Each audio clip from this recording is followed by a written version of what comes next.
안녕하십니까. 뉴스버스 속투뷰 시작하겠습니다. 저는 이진동 뉴스버스 발행인입니다. 윤석열은 파면됐지만 윤석열과 김건희를 둘러싼 비리 의혹들 여전히 속 시원하게 밝혀진 게 없는데요. 내란 특검, 김건희 상설 특검 등으로 앞으로 규명해야 할 진상들이 여전히 산적해 있습니다. 그 가운데 하나가 줄리 의혹인데 맨 처음 줄리 의혹을 제기했던 두 분 오늘 나와 계십니다. 굉장히 귀한 분들이신데 한 분은 안혜욱 전 대한초등학교 태권도 협회장님이시고요. 인사하시죠. 예, 예, 반갑습니다. 한혜욱입니다. 네. 또 한 분은 뉴탐사 강진구 선임 기자입니다. 안녕하세요. 네, 안녕하십니까. 강진구입니다. 네. 회장님 오랜만에 나오셨는데 여전히 윤석열 정권에서 예, 조금 괴롭힘을 당하고 있죠. 예, 예, 파면은 됐는데 여전히 그때 일어났던 일들로 지금 계속 고초가 계속 되시는 거잖아요. 예, 그렇습니다. 네.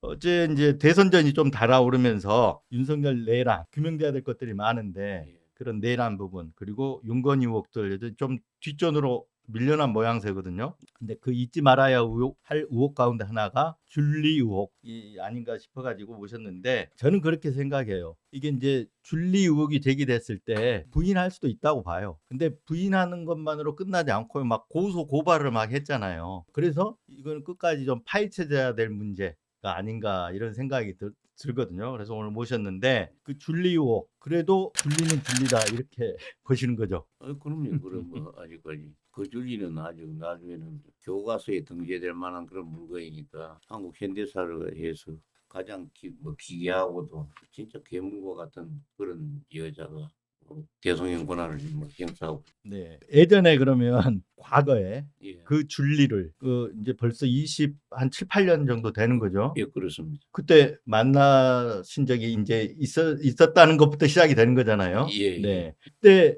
그런 지금의 성격, 그 당시 성격 보면 좀 나타났는가요? 그 당시에도 마찬가지입니다. 마찬가지예요. 예, 네. 저기 21일 그날 이제 줄리 의혹 제기했다가 명예훼손으로 기소돼서 저 재판을 지금 받고 계신데 그 공판에 가셨어요. 예. 근데 그날이 마침 공교롭게도 윤석열 내란 때 두 번째 공판 날이거든요.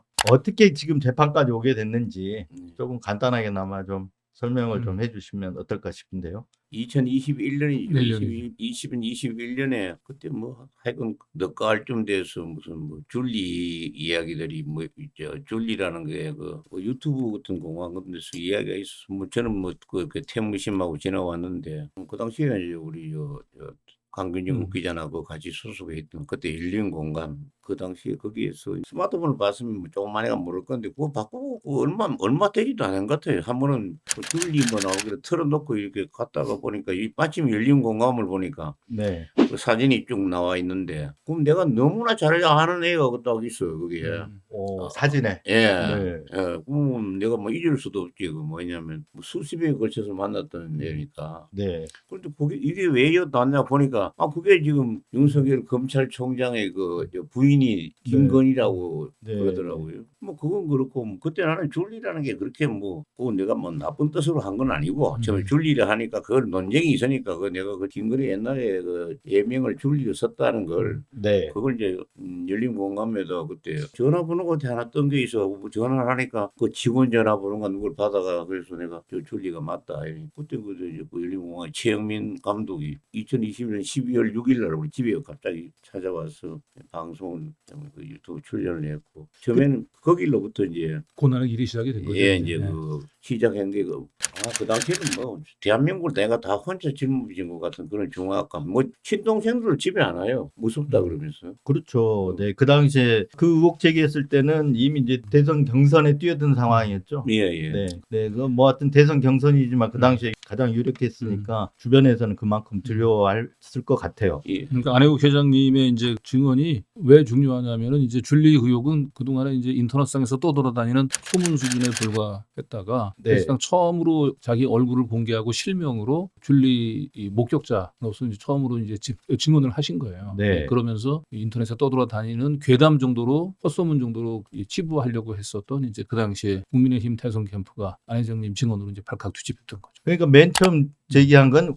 강진구 기자였잖아요. 그 당시에는 이제 정확히 뉴탐사가 얘기하자면은 아닌 뭐 열린공감 제가 TV. 제일 먼저 얘기한 건 아니고 이제 제가 열린공감 TV에 합류하기 전에 그 원래 이제 열린공감 TV 원래 취재진들이 줄리 의혹을 제기를 했는데 그건 제3자의 전원을 가지고 이제 보도를 한 거였고 제가 합류하고 난 뒤에 이제 제보자가 잇따랐죠. 그 앞서서 사실은 어떻게 보면 그 인터넷상에 떠돌아다니는 줄리 의혹을 그 정치권에 굉장히 뜨거운 핫 이슈로 만들었던 건 뉴스버스가 김건희 씨하고 인터뷰를 했잖아요. 네, 김건희 씨가 너무 진지하게 인터넷에 떠돌아다니던 줄리 의혹에 대해서 너무 진지하게 반박을 했죠. 네, 그게 외려 거꾸로 김건희 씨에 의해서 불이 확 당겨졌는데 그건 맞습니다. 그렇죠. 예, 예. 그리고 나서 이제 그 뒤에 그때 김건희 씨가 했던 얘기가 그잖아요. 나는 줄리가 아닌데 줄리를 봤다면 네, 목격자가 나올 것이다. 네. 그런데 없을 겁니다. 이렇게 얘기했잖아요. 그런데 나왔죠. 그러니까 이제 그 당시에 음. 유튜브에서 이제 줄리 의혹이 제기되고 있을 때 네. 저는 그 당시에 인지를 못 하고 있었어요. 네. 근데 저 김건희 씨 인터뷰를 뉴스버스에 단독 인터뷰를 처음 했잖아요. 네. 그때 본인이 스스로 나는 줄리가 아니다라고 이제 얘기를 해서 그러면 줄리 의혹이 뭐지 하고 찾아보게 됐는데 이제 열린 유튜브에서 그게 상당히 논란이 되고 있었던 상황이었는데 네. 아마도 신경이 쓰였던 것 같아요. 많이 신경이 쓰였던 네. 것 같죠. 예. 그래서 그때 이제 물어보지도 않은 답변을 하는 과정에서 나는 줄리가 아니다 이렇게 얘기를 하게 되거든요. 맞아요. 일중독인 사람이에요.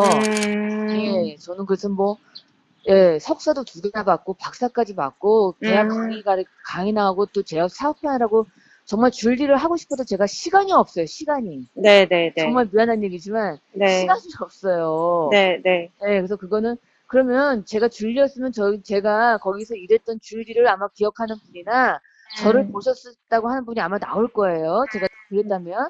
네. 근데 안 나올 거예요, 아마. 제가 그런 적이 없기 때문에. 그래서 저는, 그거는 이제 시간이 지나면, 예, 모든 거는 아마 가려지게 돼 있어요. 지금 이거는 완전 진영 공개, 이거는 완전 누가 소설을 쓴 거예요. 그냥 소설. 네네. 들으셨죠? 예. 내용. 그러니까 줄리가 아니다라고 저렇게 부인하면서부터 저게 불이 붙었거든요. 줄리가 아니라고까지는 좋은데 너무 자신감에 넘친 나머지 내가 줄리였다면 나를 그쪽에서 봤던 목격자가 나올 것이다. 본 사람이 있을 거다라고 얘기를 했어요. 근데 저 방송이 나간 다음에 우리 회장님이 등장한 거죠. 그 나가고 난 뒤에 제보자가 우리 안 회장님 앞에 2명이 더 있었어요. 네. 근데 이제 첫 번째 목격자는 이제 소위 얘기하는 자기가 일반미를 소개해 준다라고 해가지고 네. 만났더니 줄리였다. 근데 그분은 이제 이름이나 이제 그 자기 얼굴 드러내지 않고 그냥 익명으로 음성 변조해서 나갔었고 이제 그 다음에 이제 흔히 이제 인터넷에서 세넌이라고 이제 알려져 있는 여성분이 네네네네. 있어요. 맞습니다. 나이트클럽에서 만났다는 그분이 네. 이제 2번째 그 제보자였고,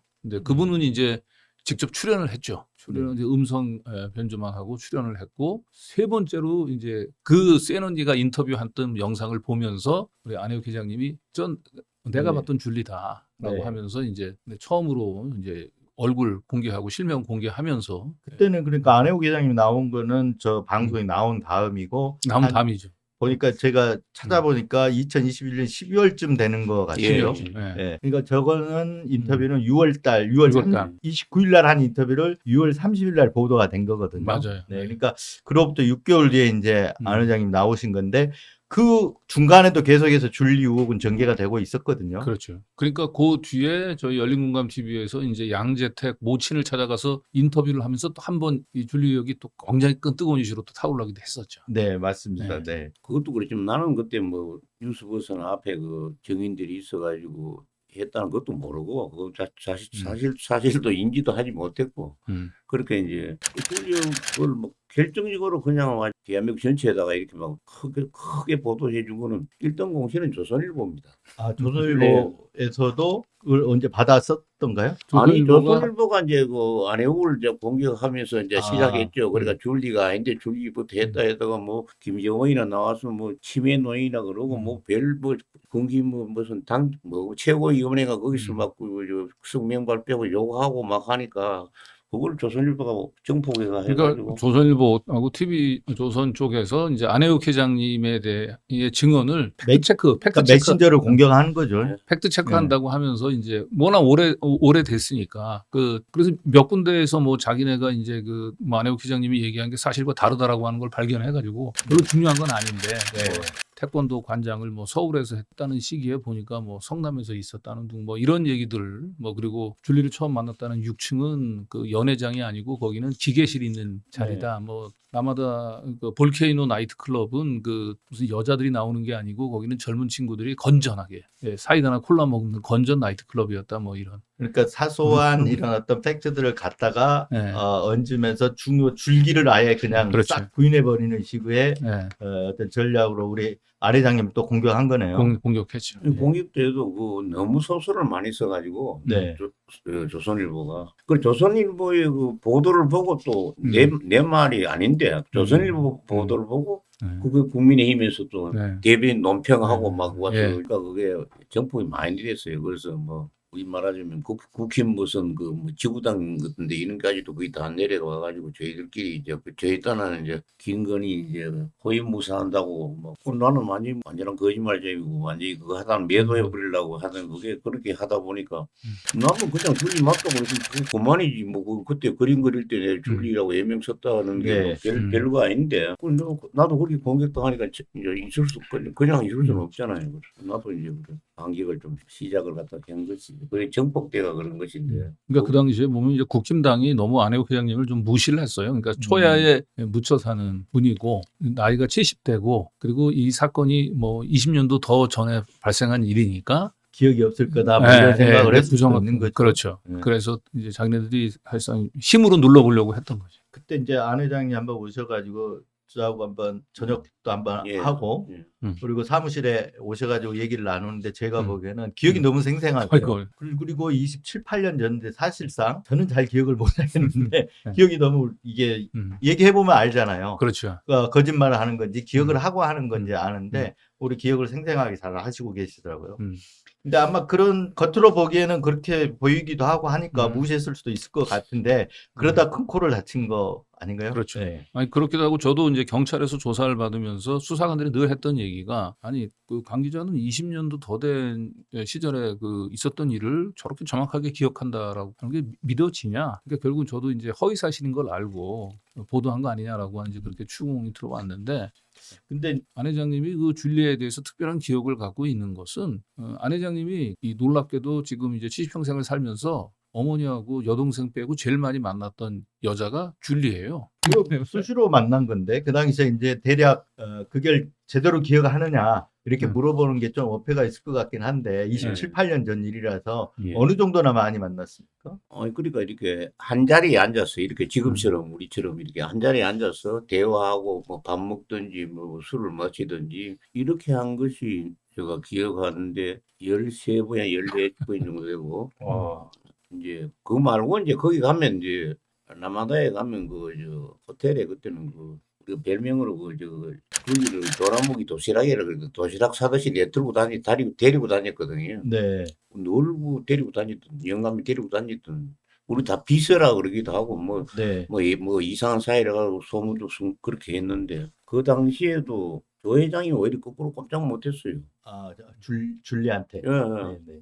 오늘 여정이나 인데 가서 우리가 뭐 그냥 한 접시 먹으면 결리가 되잖아요. 이거 뭐 일어나가 뭐 치시하고 뭐 종업원들한테 갑질도 막 하고 네. 그 대한민국에 아주는 뭐 거룩한 영감님은 입 딱 다물고 가만히 있어요. 그 줄리가 맞다면 예. 그때 나이가 한 25밖에 안 아니 됐을 것 그때가 같은데 21됐겠죠. 예. 그런데도 그때도 그렇게 그 어디 사석에서 가면 대장지를 대장이에요. 그러니까 나는 이제 그 여자는 몰라도 남자는 줄리는 다 줄리가 자기 부하처럼 생각하는 거예요. 자기 위에 남자는 없어요. 다 아래 것으로 생각하는 그런 네. 생각을 갖고 있거든요. 그러면 그 당시에 지금 굉장히 이제 그 선명하게 이미지로 지금 기억을 하시는 것 같아요 보니까 이미지로. 그 이미지를 하고 얼굴도 그게 아주 그 특색이 있어가지고 그 한 10,000명 속에 있어도 이거 줄리 당장 찾을 수 있는 만큼 얼굴이 네. 특색이 있고 이랬거든요. 그 줄리하고 지금 나오는 분하고는 그 많이 바뀌었습니까 이미지가? 하나도 안 닮았죠. 뭐 발가락이 닮았는지 몰라도 그때하고는 안 닮았다. 예. 예, 예. 그럼 그때 그 줄리라고 생각한 건 사진을 보고 예, 그냥 예, 아, 옛날에 옛날 예, 사진을 사진. 보고 우리가 이제 방송을 할 때 이제 센 언니라고 하는 분이 이제 두 번째 제보자인데 그분이 이제 인터뷰를 할 때 우리가 이미 그때 당시 입수했었던 이제 김건희 씨의 이제 그 줄리 변천사 사진 그걸 보여주면서 그분은 내가 봤을 때는 몇 번째다 이렇게 찍었거든. 근데 이제 안 회장님이 이제 그때 그 줄리 변천사 사진을 보면서 자기가 그때 봤었던 시절의 줄리 사진을 기억해낸 거죠. 그 당시의 이미지는 정확하게 우리 회장님한테 박혀 있는 거네요. 그렇죠. 그때 이제 8컷이 나왔는데 그 두 컷은 그 내가 그 연회장에 그 남아도 르네상스 호텔에 다닐 때 그때 봤던 거고 또 한 컷은 줄리가 대규모 수술을 성형 수술을 턱 깎는가 그걸 양악 수술이요. 양악 수술인가 걔가 해가지고 1998년도인가 그 개월 했고 그래서 그때 뭐 얼굴이 부어 있고 그래서 그때 이제 1999년도 3월 28일 날 로보텔 그 엠베서더에서 줄리가 이제 제1회 결혼식을 했거든요. 거기에 네. 또 결혼식 할 때 그때 보니까 딴 사람이 볼이 이렇게 사각이 아, 네. 광대뼈가 없어졌더라고요. 그래서 그 3장의 사진은 내가 정확하게 아는 그 당시에 그 줄리인데 지금은 뭐 워낙 많이 바뀌어가지고 알아볼 수는 없습니다. 그러니까 이제 그 변천사를 보고 나서 아는 거지. 그 사진, 그 변천사의 그 중간 부분에 해당되는 사진이 없었다면 못 그건 알아보는 모르죠. 음. 전혀 모르죠. 근데 진짜 그 예전에 대학교 때 찍은 이제 사진 보면은 진짜 아주 특이한 예. 인상을 예, 가진 소유자이기 광대뼈가 때문에 나오고 이렇게. 근데 그 조남욱 회장은 왜 그렇게 그 당시로 돌아가서 본다면 이렇게 내세울 만한 그런 미모는 아니었던 것 같은데 말씀하시기로는. 예, 그렇습니다. 근데 어떻게 해서 그렇게 인연이 됐는지는 잘 모르시나요? 조남욱 회장과 그 줄리가. 그건 조남욱이한테 물어봐야지. 나는 모릅니다. 예, 알고 계신데 뭐 이게 네. 방송용으로 이제 네. 얘기하기가 조금 점잖지 않아서 예. 아, 이게 네. 그런 것 같은데 그럴 네. 수 있죠. 네. 네. 고소는 그럼 누구한테 당하신 거예요? 그 국민의힘 쪽에서 당하신 건가요? 국민의힘 쪽에서 또 당하고 건의사랑인가 뭐 건사랑하는 거기도 하고. 근데 이게 특이한 게 이런 사안들에 대해서 보면 당사자들이 고소 고발한 게 없어요. 그러니까 머리가 좋다는 게 법을 대단히 잘하는 사람들이거든요. 저희 고발 사주권만 해도 당사자가 하는 게 아니고 이렇게 쓰리쿠션에서 맞아요. 그러기도 하고 고발 사주 당했던 사람들이 전부 윤석열 검찰총장을 비판했던 언론이 정치인들이지 않습니까? 그렇죠. 근데 그 쓰리쿠션으로 고발을 하려고 했던 게 고발 사주잖아요. 맞아요. 당사자들이 한 게 없다라는 측면에서 조금 비겁하다 이런 생각도 아니, 들어요. 비겁하고 이전에 정보 공개 청구를 해도 경찰에서 누가 고발자인지 안 아. 가르쳐줘요. 변호사가 해도 공식적으로 해도. 그러니까 수십 건의 고발이 들어왔기 때문에 그게 뭐 누가 했는지 모릅니다 지금. 아, 지금 현재 그렇습니다. 재판에서 그 음. 문서 청구를 하면 안 주나요? 재판에서? 지금은 이제 저 확보가 좀 돼 있긴 하지. 누가 한 건가요? 요번 폭판에 했던 그것만 국민의힘에서 했는 거. 국민의힘. 국민의힘에서. 뭐그 뒤에 했는 거는 네. 가르쳐 주질 않아요. 그 21일 날 아까 얘기했던 그 재판이 끝나고 예. 그 와서 이제 기자들이 뭐 입장 그날 이제 윤석열 내란죄 공판하고 같이 있으니까 입장이나 이런 거 소감 물어보니까 다 개소리죠 이렇게 얘기를 하셨어요. 근데 어떤 부분을 좀 뭐 염두에 두고 하신 건가요? 서계리는 그 원래 내가 네. 몇년 전부에도 대통령 되고도 예전 내 바보거든요 머리가 바보인데다가 그냥 바보만 하는데 그 방벌이게 되놓으니까 그 역사인이 있으니까 그건 진짜 못쏠 놈이 뭐 엉터리거든요. 그놈이 말하는 거는 뭐 문법에 만든 것도 본 일도 없고 완전 뭐 비문에다가 비어에다가 무슨 말을 하는지도 들어도 뭐 이해를 못 하겠으니까. 네. 그걸 내가 그 국회의원 선거 전주에 내가 그때 그 선거에 한번 그 재선거에 나가면서 그때부터 그래서 그때도 문화방송에서 그 이야기 하니까 문화방송에 뭐 놀래가 아나운서 여기 유튜브 방송이니까 뭐. 예 그러니까 막 그 하고 이야기하더라고. 그때도 내가 그 윤석열이고 내가 그때 윤석열이 그랬지. 그리고 걔가 하는 소리가 뭡니까? 걔가 내는 소리는 개소리 아닙니까? 그래서 개소리다 그랬어. 장면을 보면서 유튜브에 나온 장면을 보면서 저는 이걸 봤어요. 윤석열 정권의 시작과 끝이 다 있다. 왜냐하면 줄리로 시작을 했지 않습니까?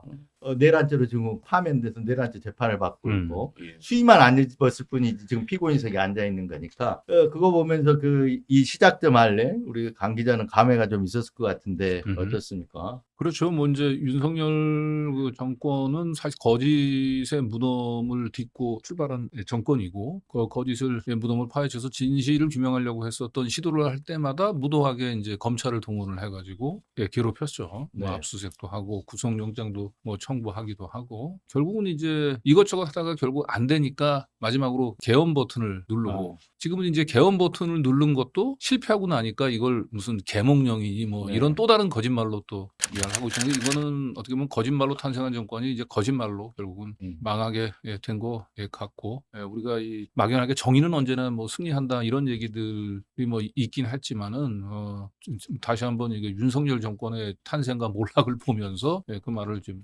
실감하게 됩니다. 근데 그건 너무 윤석열을 과대평가한 거고요. 사실은 이거는 뭐 줄리 정권이죠. 줄리 정권이다. 줄리 정권이 하니까 줄리 정권의 그한 뭐라나 꼭두가시로서 자기 역할을 주면 역할만 했을 뿐이지.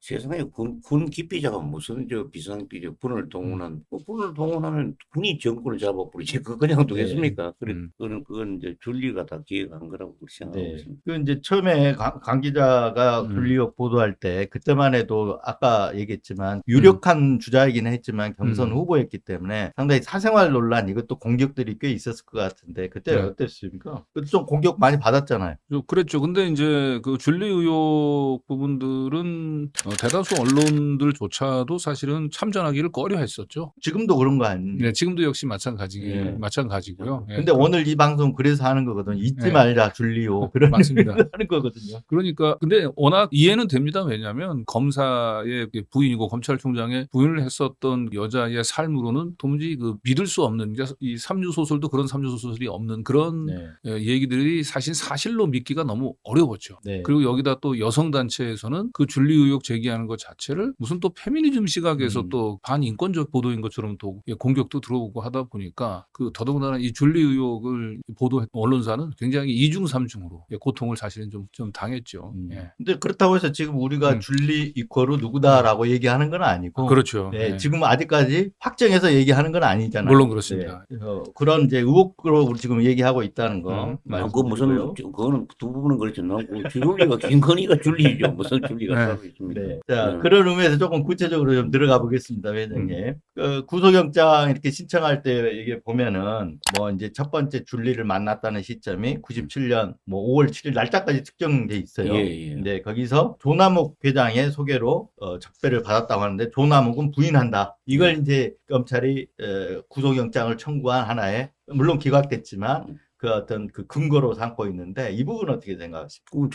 조남욱이 뭐 부인만 하면 구속영장 치는 겁니까? 그리고 그건 말도 안 되는 소리고 그 조남욱 회장 입장에서는 이번에도 약간 줄리를 약간 비유하는 그런 뜻인데 그게 아내국의 정거장은 밝혀지만 자기도 완전히 폐가 망신하듯이 살아온 삶이 다 무너져 내리는 그런 경우가 있으니까 그걸 어떻게 긍정적으로 이해할 수가 있겠습니까? 이 줄리 의혹을 제기하는 데 있어서 이 제보자들의 증언을 평가하는 문제는 우리 그 법원에서 이제 채택하고 있는 일반적인 기준이 있잖아요. 증언의 신빙성을 판단하는 우선 진술의 일관성. 두 번째로 이게 이제 경험치의 당사자가 아니면 알 수 없는 정도로 굉장히 구체적으로 진술이 이루어지고 그다음에 이 거짓말할 동기가 없는 것.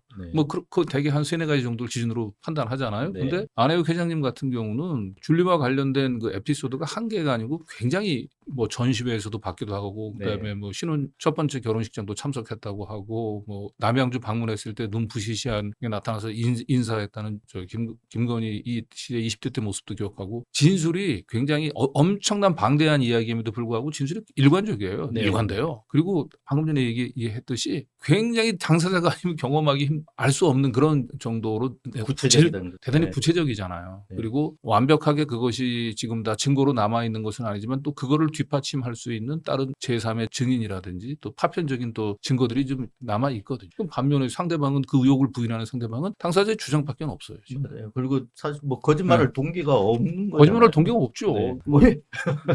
어저께 재판에서도 조남욱 증인이 뭐 이야기도 그렇게 했습니다만 태권도하고 나는 아무 관련이 없다는 식으로 얘기했는데 태권도 하는데 그 김은영 총재와 만났다는 그걸 또 아는 사람이 보고 실제로 본 사람이 태권도에 많이 있거든요. 그러니까 그리고 거꾸로 하나만 탈 때도 전부 다 무너질 그런 이야기인데도 노인이 평생을 살아본 자기의 치부로 드러내기 싫어서 하는 거다. 그렇게 이해했습니다. 뭐 제가 이제 구속영장 청구된 내용들을 다 믿는 건 아니지만 그래도 여기에 나온 내용들이니까 한번 여쭤보는데 아까 이제 조남욱 회장 여쭤봤고요. 물론 이제 뭐랄까요 동행자들 얘기도 좀 하고 있어요. 그 당시에 같이 갔다고 진술할 때 그 동행자들이 있었는데 그 동행자들이 다 부인하더라. 이 내용들이 또 또 들어 있거든요. 이 예. 부분은 어떻게 생각하십니까? 동행자 들고 부인하는 걸 할 거 없지. 그때 마주보고 뭐 하는 거 뭐라 그래. 대질신문요. 대지. 네네. 그거 하자고 내가. 대일신문 안 했죠. 대일신문 할 수가 없어. 걔들이. 내가 보는 데서는 못 해요. 그러다 보면 뭐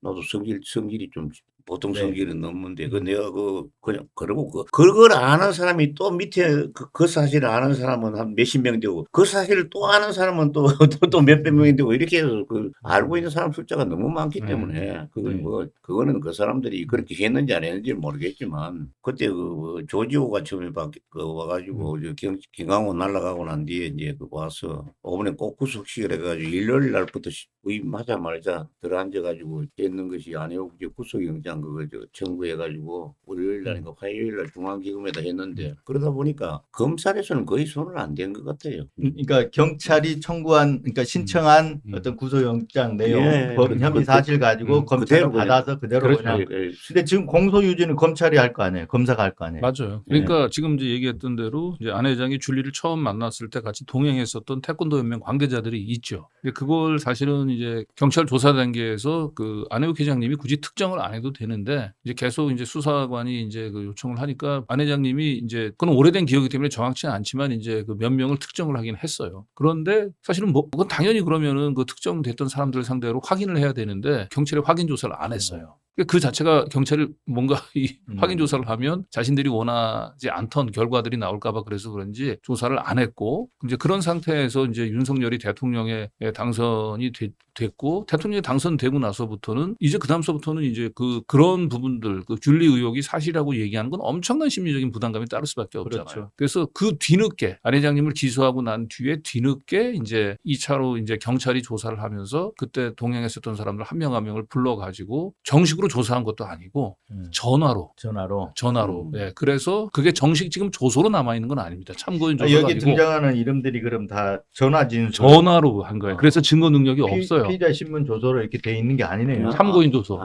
참고인 조서. 참고인 조서로 돼 있다면 그나마 이제 어느 정도 증거 능력이 있는데 그분들도 그냥 나와서 조서를 좀 남길 수 있냐라고 하니까 다 거부를 했던 걸로 보이고 그러니까 이제 전화로 진술 조서인데 전화로 현직 대통령의 부인과 관련된 얘기들을 물어보는데 그거 맞다라고 얘기를 해주기 어렵죠 사실은. 네. 그래서 그 전화 진술 한 걸 가지고 지금 이제 탄핵을 지금 하려고 하는 거죠. 지금은 줄리 사건 맡은 검사들은 뭡니까? 뭐 조작 검사도 아니고 전화 검사예요. 전부 네. 줄리한테 김건희한테 전화로 한 물어보니까 나 줄리 한 일 없다. 그걸로 기소한 거 아닙니까? 아무것도 없이. 그러니까 20년도 그 더 줄리한 적 없다의 이제 근거가 아까 뉴스버스 네. 기사에 있다가 한번 보여드릴게요. 그거는 얘기를 오늘 해명을 하고 그쪽에다 얘기를 해줘야 되겠어요. 네. 이게 아니었다라는 맞아요. 얘기를 한번 해줄 필요가 있을 것 네. 같은데요. 예. 우선 내용 중에 예. 아까 관계자 전시회 얘기도 나왔는데 줄리 전시회를 그 르네상스 호텔에서 하고 나오는데 예.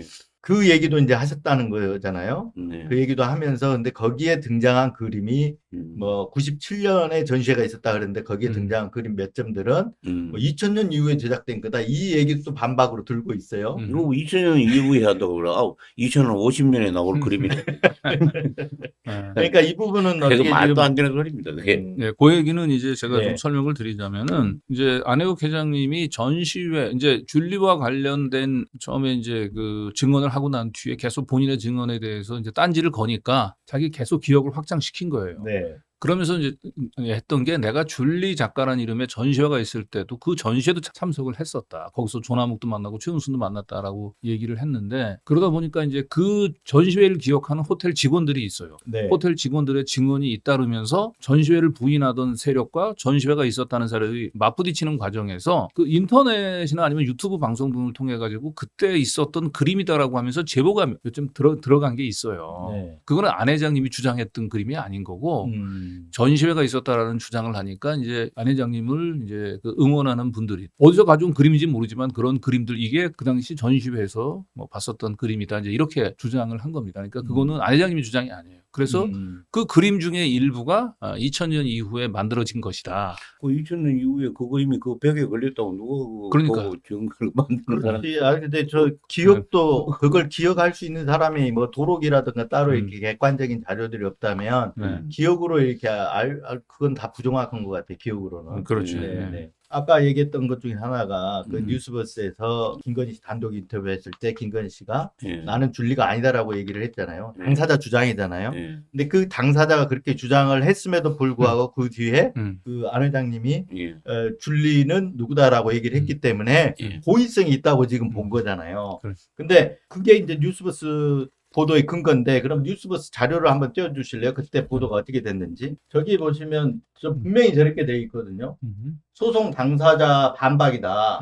그래서 기록 차원에서 당사자 주장을 게재할 뿐이지 뉴스버스가 의혹을 따로 검증한 건 아니다. 예. 그래서 따로 검증해서 이게 나중에 검증되면 전달할 예정이다. 이렇게 돼 있거든요. 그 당시에는 김건희 씨가 처음 언론에 등장하는 거잖아요. 그렇죠. 그래서 뉴스의 가치는 분명히 있는데 그렇죠. 이게 검증이 안 됐다고 안 쓸 수는 없는 거잖아요. 그렇죠. 그래서 분명하게 저렇게 밝혔거든요. 당사자 일방적 주장일 수 있으나 회자되는 소문에 뚜렷한 근거가 드러나지 않은 상태이므로 우선 당사자 입장을 기록해 둔다는 차원에서 소문별 김 씨의 반박이 담긴 워딩을 가공 없이 정리했다. 그러니까 줄리다라는 의혹이 소문으로 쫙 퍼져 있는데 여기에 대해서 반박하는 것을 가공 없이 그냥 당사자의 주장으로서 올려놨다라는 거예요. 근데 이걸 갖고 아까 말했던 안 회장님의 얘기를 갖다가 잣대로 그렇죠. 이걸 근거로 해서 거짓말에다 이렇게 뭉개버릴 수는 없는 거잖아요. 뉴스버스는 뭐 오로지 이제 진실만을 전달하는 매체라고 하는 것들 뭐 인증을 한 것 같아요. 그쪽에서. 그런데 근데 이제 중요한 거는 여기서 이제 한 가지 여담인데 저 뉴스버스하고 그 김건희 씨가 인터뷰를 했잖아요. 자기가 줄리가 아니라고 얘기했고 예. 또 양재택 통고 의혹도 부인을 했죠. 근데 제가 그걸 가지고 선거법 위반으로 김건희 씨를 사실 고발했어요. 그래가지고 그 결과가 어떻게 됐습니까? 이게 선거법 공소시효가 6개월이잖아요. 네. 그래서 6개월 공소시효 만료를 하루 앞두고 제가 서울중앙지검에다가 고발을 했고 당연히 예상대로 불기소 결정이 내려졌죠. 그래서 제가 재정 신청을 해가지고 한 3개월 후에 서울고등법원에서 뭐 예상했던 대로 기각이 됐어요. 그리고 난 뒤에 2022년 말에 저희가 대법원에다가 재항고를 했는데 그 뒤로 지금 2년이 훨씬 넘었는데도 아직도 대법원에서 뭔지 왠지 모르지만 아직도 결정을 내리지 않고 그 사건을 가지고 있습니다. 그러면 그거는 시효가 지난 건가요? 아니면 지금 안 팬딩이 지났잖아요. 됐는 재정 신청을 제기하는 순간 공소시효가 정지되잖아요. 재정 신청을 제기했기 때문에 공소시효가 정지되는 거죠. 이제. 야, 그러면 네. 두 사람 다 네. 허위사실 공표에 해당이 될 수도 있겠네요. 그렇죠. 김건희 네. 씨는 이거 뭐 네. 윤석열 씨도 여러 가지 그렇죠. 지금 허위사실 공표죄로 고발돼 네. 있는 게 많잖아요. 그렇습니다. 네. 그러니까 뉴스버스에서 보도했던 내용들 김건희 네. 씨가 허위 주장을 했다라고 해서 네. 저희가 제기했던 사건이 지금 대법원에 가 있다. 근데 이거는 네. 김건희 씨가 빼도 박도 못하는 게 네. 아까 녹음을 들려줬잖아요. 네. 네, 분명히 저렇게 남아 있기 때문에 네. 저 발언한 건 사실이잖아요. 그렇죠. 네. 네. 그 대법원에 펜딩돼 있는 사건도 달리 나올 가능성. 지금의 이제 안 회장님 기소된 내용과 완전히 180도 다른 내용으로 결론이 나올 가능성이 높겠다. 저는 네. 이렇게 관측이 되네요. 그러니까 이 지금 안 회장님에 대한 사건하고 동전의 앞뒤문처럼 물려 있는 거잖아요. 그렇죠. 여기서 이게 허위성이 입증이 안 되면 거꾸로 김건희 씨가 이제 허위 주장을 한 걸로 판단될 가능성이 높으니까 아마 대법원이 이 안 회장님 사건들의 추이를 지켜보면서 계속 결정을 지금 미루고 있는 게 아닌가. 싶어요. 대법원도 그런 점을 감안해서 지금 네. 보고 있는 것 같네요. 네. 근데 이제 이 내용들을 안 회장님이 구속영장 신청서에 이렇게 담긴 내용들을 보면 그리고 지금 실제 기소가 됐는데 이렇게 기소하기 위해서 얽어매기 위해서 이렇게 했던 내용들이 좀 주장했던 내용들이 있는 것 같아요. 그러니까 김건희 씨를 어떻게 얘기했냐면 대통령의 배우자일 뿐 공식적 지위가 없는 개인에 불과하다. 이걸 전제로 네. 해가지고 네. 명예훼손을 적용했단 맞아요. 말이에요. 근데 대통령 부인이 개인적 지위인가요? 궁금하네요. 우리 강 기자님 어떻게 생각하세요?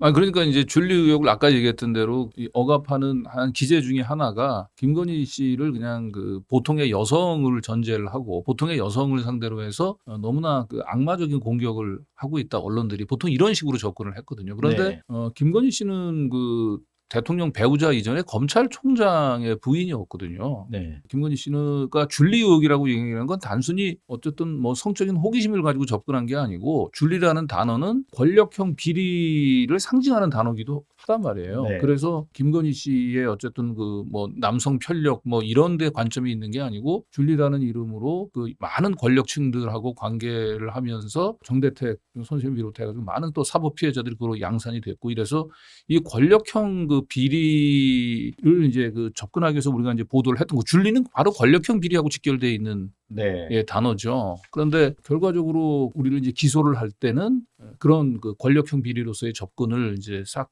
본질을 무시하고 대통령이냐 아니면 뭐 검찰총장의 배우자라고 하는 사실도 무시하면서 그냥 한 여성, 한 연약한 여성이라고 하는 한 연약한 여성을 상대로 해서 무차별적인 그걸 내세워서 방어막을 친 거잖아요. 지금. 그렇죠. 네. 네. 아까 그 설명을 좀 해드릴 때 인터뷰하게 네. 된 걸 설명을 하면 네. 사실은 저희 인터뷰가 그냥 음. 김건희 씨를 인터뷰하기 위해서 한 게 아니고 그 정대택 씨 얘기가 나와서 제가 이제 드리는 얘기인데 네. 정대택 씨하고 김건희 씨 어머니 최은순 씨 간에 뭐 형사 민사 예. 이 법적 분쟁이 있었지 않습니까? 그렇죠. 예. 근데 그게 이제 어떤 부동산 개발의 어떤 이익금 배분 문제로 그렇죠. 서로 이제 법적 다툼까지 갔는데 그 과정에서 그 내용을 잘 아는 그 중간에 있었던 분이 그분의 어떤 증언에 따라서 왔다 갔다 했단 말이에요. 그분은 돌아가셨지만 법무사, 네. 법무사. 네. 근데 그분의 이제 그 당시 2007년 과거로 돌아가면 제가 그때 이제 교도소 면회를 가서 그분의 증언을 취재 과정에서 받았다가 그걸 이제 그 당시 대선 과정에서 기사로 쓰기 위해서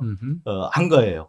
아, 김건희 씨가 그 당시에 증언을 엎어달라고 해달라고 찾아왔다. 네네. 1억 원을 들고 찾아왔다. 네. 거기에 대한 반론을 받으려고 취재를 한 건데 네. 이제 아까 줄리 소문이 도니까 억울해가지고 그거를 먼저 이렇게 막 쏟아냈던 거예요. 아, 그렇군요. 그런 상황에서 이제 저 인터뷰가 나온 건데 어쨌든 간에 저 인터뷰가 그 당시에 뉴스버스 그때 생긴 지 한 달 정도밖에 안 됐었거든요. 네. 한 달 됐는데 오해도 받았지만 히트를 좀 쳤죠. 그렇죠. 이름을 알리는 계기가 됐죠. 뉴스버스를 완전히 세상에 알린. 네.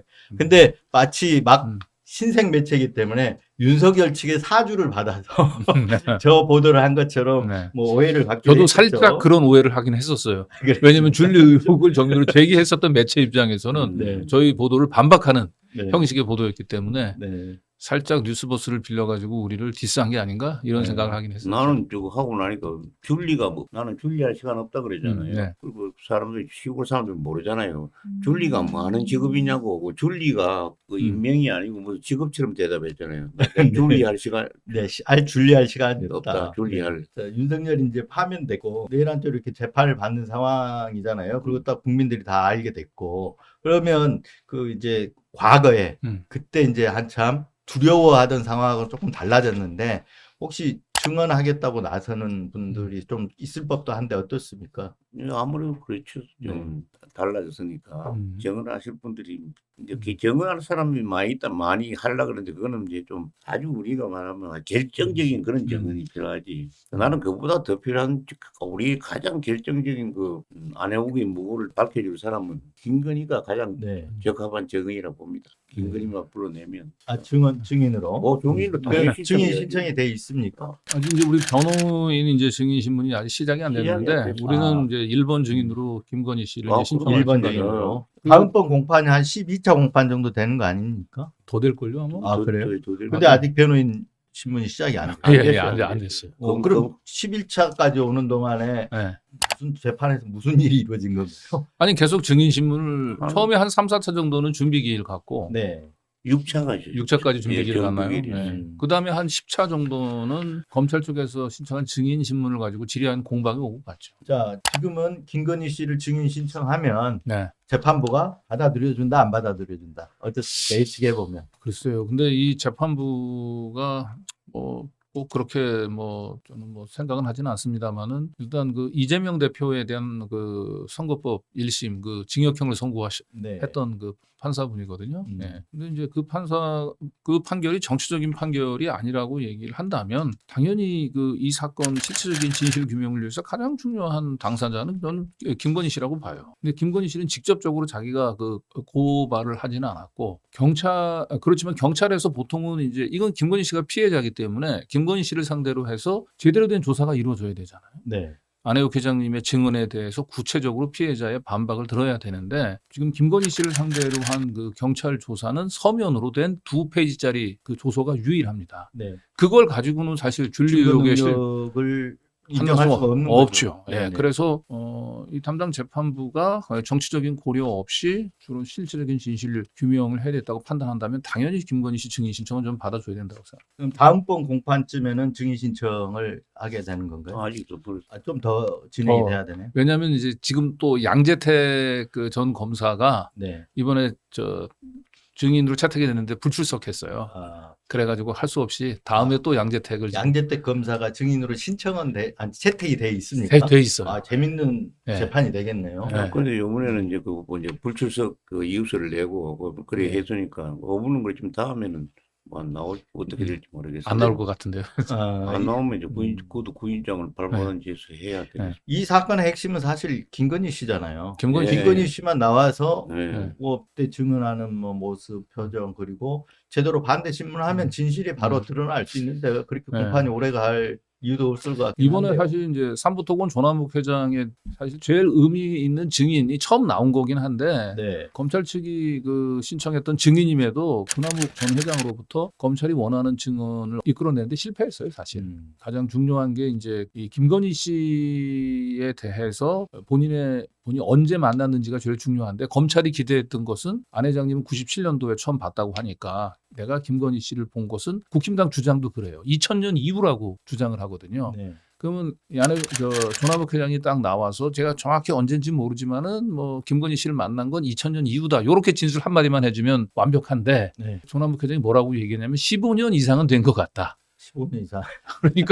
그러니까 검찰 쪽에서 미치는 거죠. 그리고 전시회 관련된 증언도 전시회 그런 거 없었다. 이렇게 화끈하게 얘기를 해주면 좋잖아요. 그런데 조남욱 회장이 뭐라고 얘기하냐면 전시회가 같은 그런 행사는 나한테 일일이 보고되지 않는다. 그러니까 전시회가 있었다 하더라도 내가 모를 수 있다. 그렇게 이제 그러니까 얘기를 하니까 법률팀의 엄청난 조언을 받고 나와서 네. 네. 위증에 해당되지 않게끔만 그렇죠. 증언을 한 거예요. 그리고 확실하고 김건희 씨 편을도 들지 않은 거죠. 그러니까 지금 확실히 저는 이제 윤석열 파면의 나비 효과라고 보는 건데 만약에 조남욱이 파면되기 전에 윤석열 정권의 힘이 쌩쌩할 때 나왔다고 한다면 아마 달리 증언했을 거예요. 네. 확실하게 아니다라고 거짓말했을 가능성이 높죠. 네네. 네. 그건 뭐 요번에 뭐 증언 중에도 너무 확실한 거짓을 했는 게 있으니까 물증도 있고 하니까 김건희가 나올 때쯤 되면 그건 난 조남욱도 위증으로 좀 고소할 거 지금 생각으로 있습니다. 고소할 거 지금 생각으로 있습니다. 위증으로 조남욱 회장 증언에 대해서 위증으로 이렇게 법적 대응을 하실 예. 생각이 있으시다는 거죠. 예. 그 의혹을 제기했다가 이제 고초를 이렇게 많이 겪으신 걸로 알고 있는데 일단은 예. 아까 지금 공판 재판에 나가는 것도 고초거든요. 구속까지 갈 뻔했는데 기각이 돼가지고 지금 불구속 재판을 받는 거잖아요. 그동안 이렇게 신체적으로나 정신적으로 고초 겪은 것 어떠셨습니까? 또 요번에도 이달 13일에도 이제 또 마지막이 될지 뭐지 7번째인가 또 뭐 요번에 또 경상경찰서에서 또 고발건으로 또 조사를 안 받았는데 그 같은 건이에요. 예, 같은 거죠. 그 주로 줄리 의혹에 추초하고 난 뒤에 재판 받으면서 계속 방송을 하잖아요. 여기 예. 그 방송을 한 걸 가지고 또 추가로 또 누가 추가로 고소가 하고. 돼요. 그러니까 다른 사람이 네. 예. 그렇죠. 그러니까 누군가를 또 시켜서 이렇게 그 뉴스버스도 또 고발 당할 수도 있어요. 또. 저희는 그래서 여기 나와 있는 내용을 중심으로 네. 여쭤봤습니다. 네. 그래서 이제 뭐 그냥 그러니까 뭐 괴롭히기 작전을 하는데 네. 근데 우리 저 같은 사람도 또 약간 특수한 사람이 속하거든요. 내가 어제도 이제 어제 처음으로 관계자고 얘기했지만 내가 88 올림픽 때도 경찰 특공대 공경 특공대 특수무술을 내가 가르친 말하자면 네. 그것 때문에 내가 지금 그 김진서의 칼 같은 거 이야기도 좀 했는데 그 칼 쏘는 건 대한민국 1인자가 납니다. 그리고 옛날에 나는 대한민국의 모든 화기를 다 다룹니다. 중포까지 모든 교육을 다 받았습니다. 네. 교육서를 안 하려고 그러자 보내서 나는 손 들고 맨날 가서 일 받아서 이제 기록하다가 장군들처럼 2장이나 됩니다. 사병이. 그래서 저는 50이 넘고는 죽음에 대한 공포가 1도 없어요. 네. 어쨌든 안혜욱 회장님이 그러니까 그걸 자꾸 건드리면 우리는 이제 분노를 에너지로 삼는 사람이니까 네. 그거 바람에 그때보다 많이 편해진 거 아니고 거의 똑같습니다. 제가 내가 기억하기로 안혜욱 회장님이 이제 줄리 의혹 제기하고 난 뒤에 조사를 받았던 경찰서가 아마 전국이 다 서울 시내 성북 경찰서, 서초 경찰서, 그다음에 영등포 경찰서, 그리고 저쪽에 대구에 있는 경북 경찰청, 그리고 서울 경찰청에서도 조사를 받으셨다. 서울경찰청 뭐 서울 경찰청 지능범죄수사 뭐 수서경찰서 뭐 그렇구나. 경찰서 투어를 했지 무슨. 네. 아니 근데 이게 같은 사건인데 어디 네. 병합이나 이렇게 안 하고 각 경찰서마다 지금 다 이제 병합하는 식으로 해가 송치는 전부 서울중앙지검 그 서울중앙지검으로 송치가 가지고 되는데 이거를 몇 건을 그냥 갖고 있는 겁니다. 이제 저희 뉴스버스도 윤석열 정권에서 압수수색 당하고 네. 뭐 대선 개입 여론 조작 이 사건으로 쓸어 담으려고 했는데 실패했거든요. 네. 이게 제가 버티는 바람에 음. 어쨌든 저희 뉴스버스지만 강진구 기자 압수수색 수차례 네. 당했잖아요. 네네. 억압 많이 받았었는데 그쪽을 겪은 얘기 간단히 한번 너무 얘기하지 말고 많긴 하지만 간단히 네. 한번 얘기 좀 해주세요. 그래서 제가 이제 윤석열 정권 들어가지고 일단 압수수색을 3번 받았어요. 그리고 심지어 또 윤석열 정권 이제 파면되기 그 이틀 전에도 또 압수수색이 들어와가지고 그리고 결국은 이제 윤석열 정권이 또 출범과 동시에 출범 직후에 제가 또 경향신문에서 해고돼서 사실상 제가 윤석열 정권의 해직기자 1호입니다, 사실. 그리고 구속영장을 이제 2번 청구를 당했고 그래서 당연히 다 위키각이 됐습니다만 나중에 보니까 2013년도에 이제 노상원 그 수첩에 네. 저 이제 더 탐사 일당 하면서 수고 대상으로 기자 기자기도 강 기자 했고요. 이름은 없고 그냥 더 탐사는 더 탐사 일당. 일당 일단 그 몽땅이죠. 몽땅. 싹쓸이네 거기. 그러니까 거기는 강진구뿐만 아니고 아니 다 죽여야 된다. 뉴스공장은 김어준 이름 하나 들어가 있는데 더 탐사는 일당. 그랬는데 어쨌든 제가 그때 이제 윤석열 정권 출범하고 난 뒤에 경고를 했었어요. 그러니까 윤석열 당신이 나를 죽이지 못하면 당신이 내 손에 죽을 것이다. 이렇게 제가 그때 네. 그런 얘기를 했었고 또 2번 영장이 이제 2번째로 영장이 기각됐을 때 한 번 더 영장을 청구해서 기각되면 윤석열 정권이 삼진아웃이 될 것이다. 제가 그런 얘기를 네. 했었는데 결국은 스스로 음, 자폭법톤을 들고 3번째 영장 청구는 못하고 네. 3번째 압수수색 영장 세 번, 그러니까 압수수색 영장 3번, 2번의 구속영장. 네. 다 기각된 거잖아요 지금. 압수수색만 나온 거지. 그렇죠. 네. 근데 저는 이제 그 이야기가 저 같으면 압수수색을 여러 번 해야 되는데 저는 단 한 번도 압수수색을 받은 일이 없어요. 나올 게 없다는 거. 아니 혹시나 뭐가 나올까봐 아니, 그게 걱정이죠. 아니죠. 나올까봐. 나올까 겁나가 못 오는 거예요. 그래서 내가 볼 때도 나올까봐. 명함 누가 검사 명함 같은 거 옛날 거 누가 증거로 주면 안 되겠냐. 그걸 증거로 주는 순간에 오염돼가 이거는 뭔석의 탄핵일 뿐이니까 안 되고 걔들이 와가지고 집에 와서 채정하면서 가져가야 증거로서 이제 오히려 완전한 거지. 네. 그래 전화 뭐 이런 것도 일제로 우리 한 일이 없어요. 그러니까 이제 직접은 못하고 이제 간접적으로 내가 이제 국립박물관 태권도 국립박물관에 기증했던 기증물품 그거는 이제 그 서울 경찰청에서 가서 전부 조사해가지고 그때 지금 이 팀들이요. 네. 사이버 수사팀 지금 갖고 계신 저 보수당 했던 이 조사했던 팀들이 네. 그 전부 그 봤다면서 그 이야기하더라고. 전부 봤으면 그 검사들도 명함도 있고 그 최은수 있고도 있을 건데 내가 거기다 명함 내가 명함하고 뭐한 10,000장 가까이 될 건데 내가 그다 기증을 해버리고 그 내 집에 있는 거는 사진 한 2장하고 뭐 그런 것밖에 없다. 거기 그러니까 그래서 안 하고 또 이제 휴대폰 압수수색을 제비가 숨기라 하는 게 아니고 여기는 내가 차마 말 못했던 김건희의 과거에 대해서 친구와의 대화를 통해서 계속 다 해놨어 와서 가지고 가면 여러 명 넣은 폭탄이라고. 무서워서 못 오는 거죠. 무서워요. 그리고 윤석열 이 검찰 독재 정권의 이제 뭐 탄압 사례 중에 하나로 추가할 것은 이제 뭐 우리 이진동 발행도 마찬가지겠지만은 제가 2022년 9월달에 네. 그 출국 금지가 돼가지고 지금도 출국 금지가 해제가 안 되고 있어요. 그래요? 네.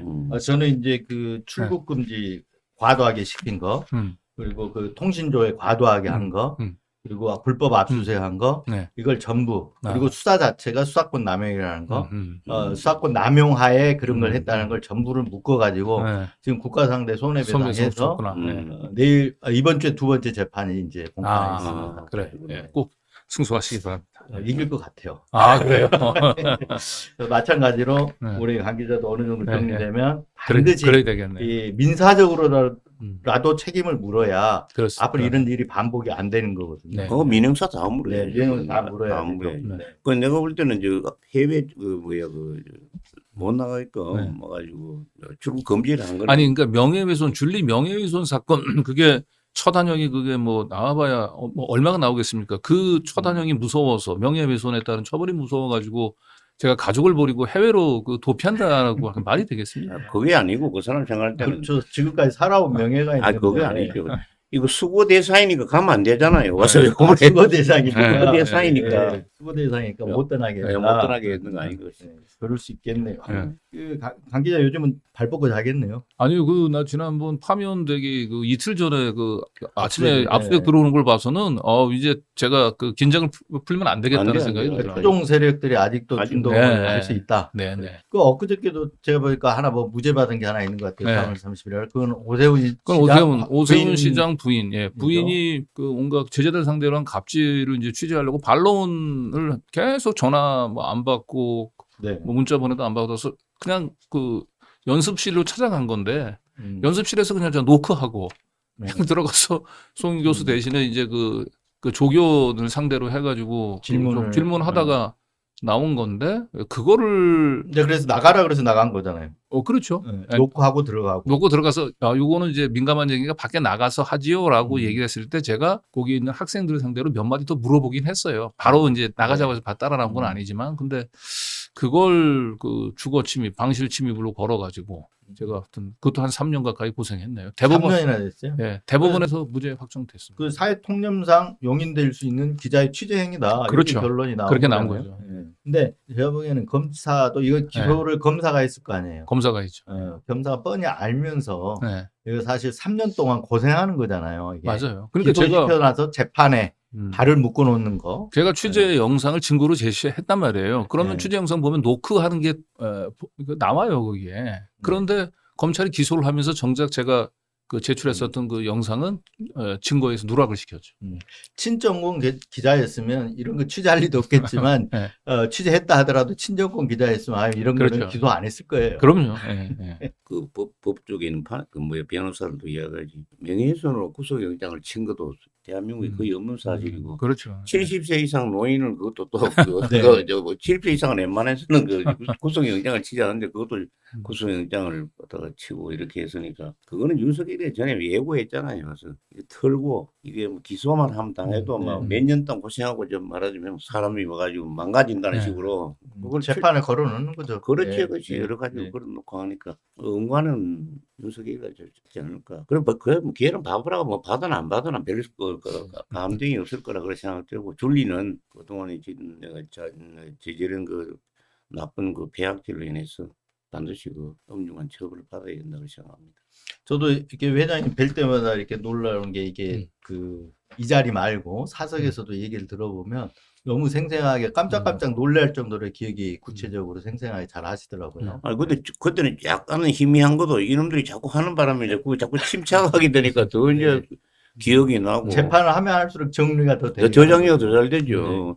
그 전에도 한 방송에 했나 모르겠지만 옛날에 그 잠옷 입고 내려왔다고 저희 집에 갔을 때 여기 금암리 그 여기 갔을 때 이야기했는데 그때 내려올 때 그때 김병식이가 입고 있던 잠옷이 땡땡이 가라에 파란색까지 내 기억이 다 나요 지금 그거 입고 내려온까지.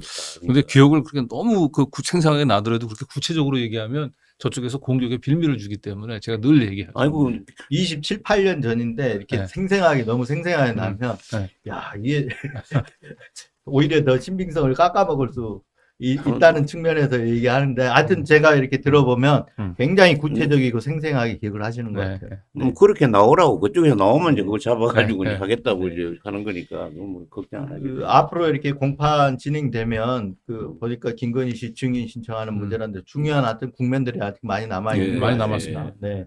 그때마다 모셔서 좀 듣기로 하고요. 예. 오늘은 뭐 시간상 여기서 마쳐야 할 것 같습니다. 예, 그래서 이건 네. 뉴스부스가 처음에 나한테 나는 줄리아할 시간 없었다고 해가지고 그렇게 이제 시작했는데 내가 줄리한테 이야기하는 건 나는 시간이 많아가 줄리 태권도 오빠 할 시간이 있었다. 그래서 네. 네. 하여튼 진실이라는 거 음. 이건 뭐 시간을 따라 흐르기 때문에 시간이 지나면 또 점점 그 모습을 예, 드러내게 돼 있습니다. 그리고 모든 게 또 사필 규정이지 않습니까? 윤석열이 그 아까 뭐 자체 이렇게 자폭 버튼을 눌러갖고 또 보여주기도 했고요. 네. 네. 그래서 뭐 힘내십시오.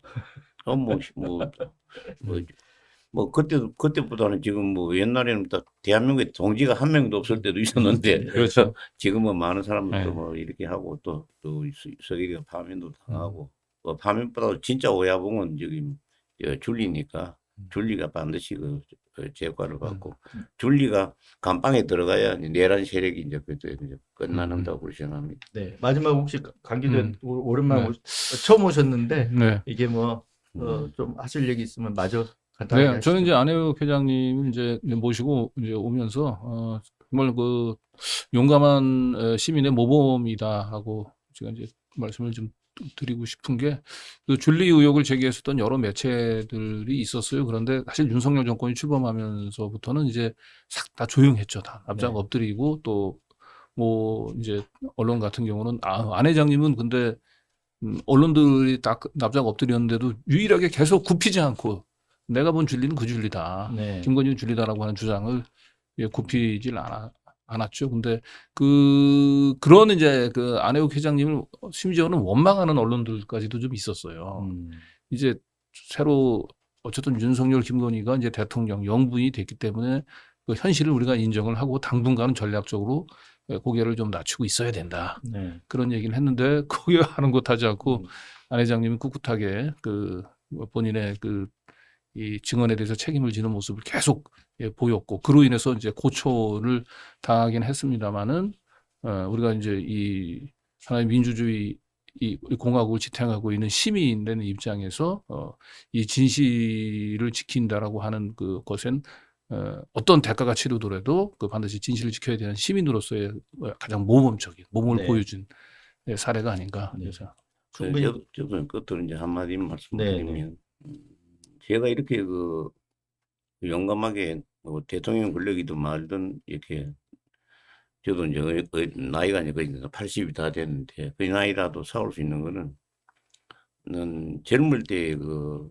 경험이 굉장히 남아 있기 때문입니다. 제가 월남전 참전 용사로 갔을 때 내하고 같이 옆에 있던 맥주 한 캔 마시는 친구가 잠깐 사이에 뭐 다리가 대퇴부가 날아가 버리고 뭐 죽는 그 참혹한 현장도 봤고 그래서 그런 사람이 죽음을 보면서 나는 그 사지가 멀쩡해서 살아온 것만 해도 이 큰 말하자면 덤이고 짐이다 하는 식으로 해서 조국을 위해서 뭔가 좀 해야 되겠다는 그런 마음을 늘 갖고 있는 사람이었기 때문에 그분들이 그 죽음과 어떻게 그 장례 비용까지 다 도둑질 해먹고 했던 그런 독재 정권 밑에서도 이렇게 그런 말하자면 전투의식으로 고양시켜준 그 우리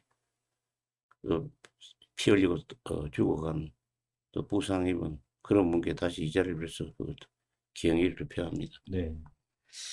하여튼 장시간 뭐 1시간이 좀 넘었는데 하여튼 나와주셔서 감사드리고요. 그 재판 고비마다 좀 중요한 국면마다 모셔서 말씀 듣도록 하겠습니다. 네. 예. 네. 오늘 나와주셔서 감사합니다. 네, 예, 감사합니다. 감사합니다.